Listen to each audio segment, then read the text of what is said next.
Begitu selesai kemudian mendapati Ramadan, maka banyak di antara mereka bahkan di penghujung Ramadan itu mengalirkan air matanya. Mereka menangis. Begitu masuk ke kereta, perjalanan dimulai, stopan pertama bertemu dengan malaikat maut. Pulang.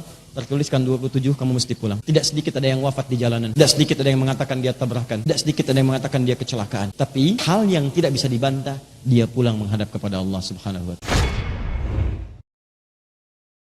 Seorang yang hendak menunaikan ibadah puasa, maka Allah Subhanahu wa Ta'ala memberikan pesan kepadanya, juga kepada setiap muslim beriman yang hendak berpuasa, agar tidak main-main dan menganggap ringan kesempatan Ramadan yang Allah berikan pada hidupnya, karena belum tentu nikmat itu akan diterima oleh setiap hamba, atau mungkin bisa berulang di kesempatan yang berikutnya.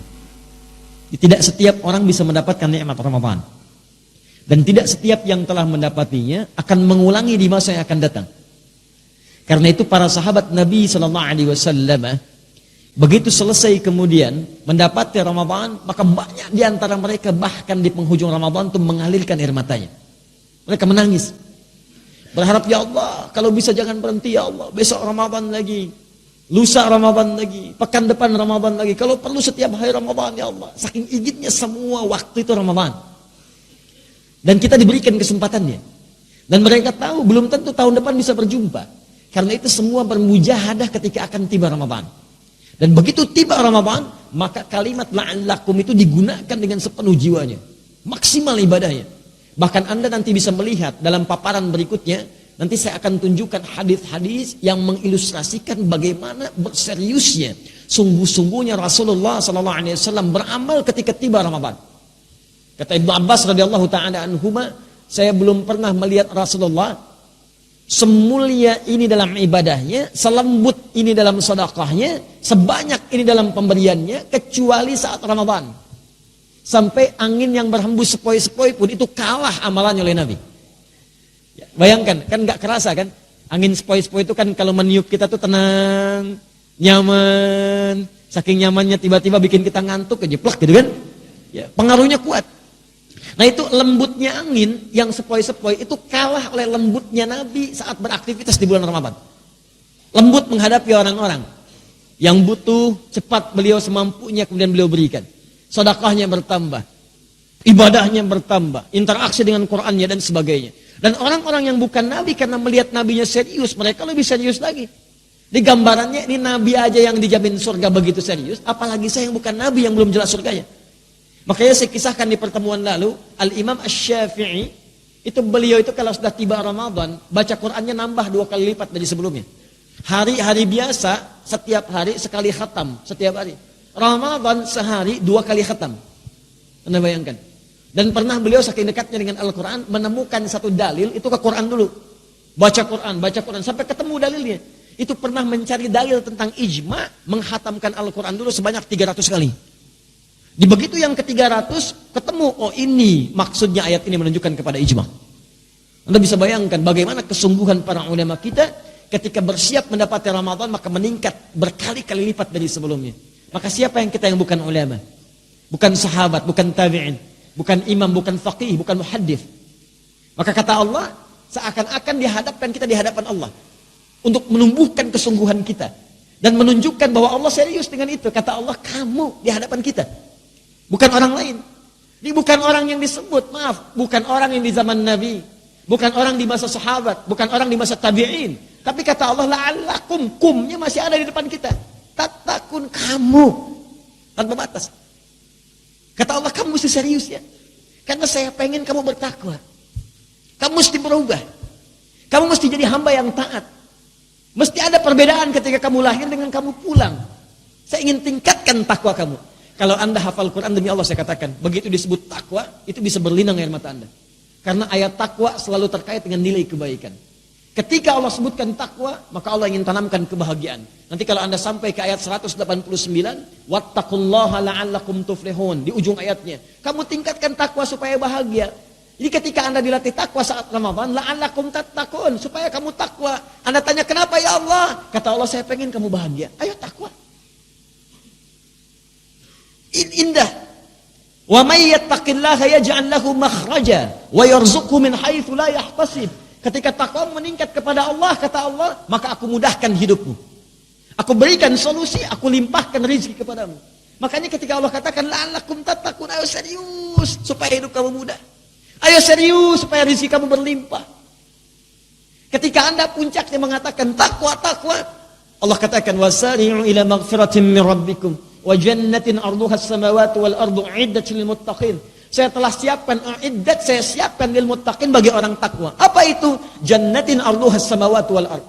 Saya telah siapkan surga yang tak bernilai dunia. Batas yang enggak ada batas dunia. Saya kata Allah, saya siapkan surga luasnya seluas langit dan bumi untukmu orang takwa. Kalau kalimat ini digunakan, disambungkan dengan ayat Ramadan, tingkatkan takwa. Saya pengen nyiapkan surga untuk kamu. Saya takut kamu nggak ada di surga nanti. Kalau bahasa kita, ayo tingkatkan takwa. Saya udah siapkan kamu ya, surga seluas langit dan bumi. Jangan sampai kamu nggak masuk ke situ. Ayo masuk. La'allakum tattaqun, supaya meningkat takwamu sehingga surga ada dalam genggamanmu. Jangan cuma dituliskan baiti jannati, rumahku surgaku, rumahnya ke surga, entenya enggak. Kan repot gitu. Paham ya? Maka dari itu kembalikan ke rumus mudhari ini.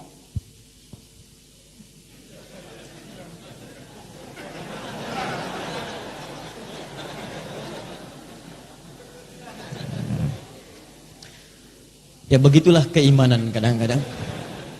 Sudah kuat, kadang-kadang bisa turun. Kata Nabi, al-imanu yazid wa yantaqis.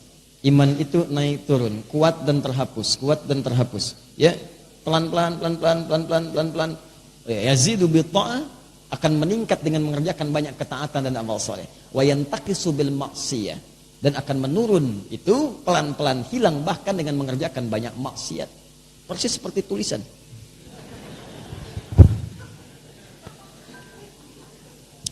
Anita di sini kalau saya nggak salah, ya, ta. Dan saya tambahkan un di sini. Kemudian tak bertemu dengan un berarti kalian ke sini. Zakallah khair. Memang betul. Ya, terima kasih, semoga Allah berikan kemuliaan dan pahala. Baik. Tadi bercanda ya. Ini memang saya pengen dihapus daerah ini, dan masya Allah baru saya minta pengen dihapus sudah terhapus. Semoga Allah berikan pahala insya Allah. Lihat sini, daerah ini yang ingin saya jelaskan untuk turunkan kepada kita semua.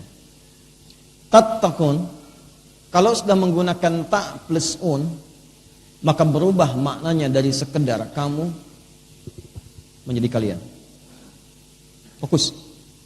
Kalau sudah seperti ini, tambah ta dengan un, maka tadi saya katakan kerjakan olehmu, dimulai saat ibadah itu diperintahkan, lanjutkan sampai ke akhirnya.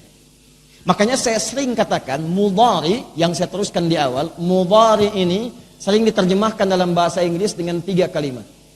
Bisa present, continuous, and future. Lihat baik-baik, present, continuous, future. Jadi orang takwa itu, kata Allah, lihat baik-baik, yang berhasil menunaikan ibadah puasanya bukan sekedar meningkat takwanya, salatnya, infaknya, Al-Qur'annya, bukan sekedar di Ramadan. Bukan cuma di awal Ramadan, tapi present, sejak puasa itu dimulai, awal pertama Ramadan. Ya, tahun ini jatuh pada tanggal berapa? 1 Ramadan, ya. Jadi begitu 1 Ramadan muncul, entah mau tanggal 5 Mei, mau tanggal 6 Mei, pokoknya 1 Ramadan. Ya. Begitu 1 Ramadan dimulai, malamnya kemudian mulai, tunaikan tarawihnya, maka dia sudah siap dengan kurikulumnya. Malam ini saya akan tarawih di tempat A. Siapkan, bahkan 30 hari sudah dia siap tuh, kalau sampai ke 30 hari. Malam ini di masjid A, malam ini masjid B. Sunnahnya baca Quran nanti saya akan capai sehari misalnya 10 juz. Bagi oleh dia, subuh baca sekian, zuhur baca sekian, asar baca sekian. Begitu tiba malamnya, maka dimulailah present ibadahnya. Orang takwa sudah siap. Dan yang paling menarik bukan cuma present, continuous. Hari pertama, saf pertama. Hari kedua, saf pertama juga. Jadi meningkat terus, konsisten di situ. Hari pertama datang sebelum maghrib. nunggu di masjid. Hari kedua habis isya baru datang. Nah, ini belum konsisten. Jadi kalau Anda ingin disebut dalam golongan yang ini mujahadah ini, yang serius ini dipertahankan sampai pertengahannya.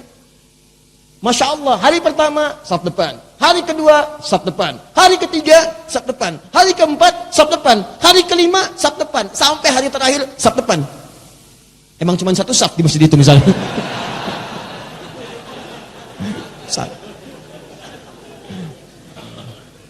Nah, itu yang terbaik.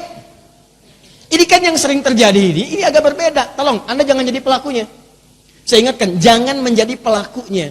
Sering kali terjadi, dibincangkan dan dipahami. Kadang-kadang juga mohon maaf, semua dimaklumi. Sering terjadi, begitu selesai bulan Sya'ban, muncul Ramadan, penuh masjid. Yang biasanya 3 saf, 30 saf ke belakang. Hari pertama. Bahkan yang paling hebat, mak-mak garis sajadah. Ya. Itu sudah pasang sajadah duluan. Orangnya belum ada, sajadahnya sepertama. Ada tuh. Gak percaya, nanti awal Ramadan tuh. Silahkan kalau gak percaya. Udah booking tempat. Sajadah. Tapi kadang-kadang, ini presentnya bagus nih. Tapi persoalannya yang kedua, continuousnya. Ini yang repot. Hari kedua masih agak konsisten. Hari ketiga mulai godaan mulai masuk, tantangan mulai tidak mudah, terjadilah kemajuan. Sapnya maju. 30 sap, maju 27. Maju tinggal 20.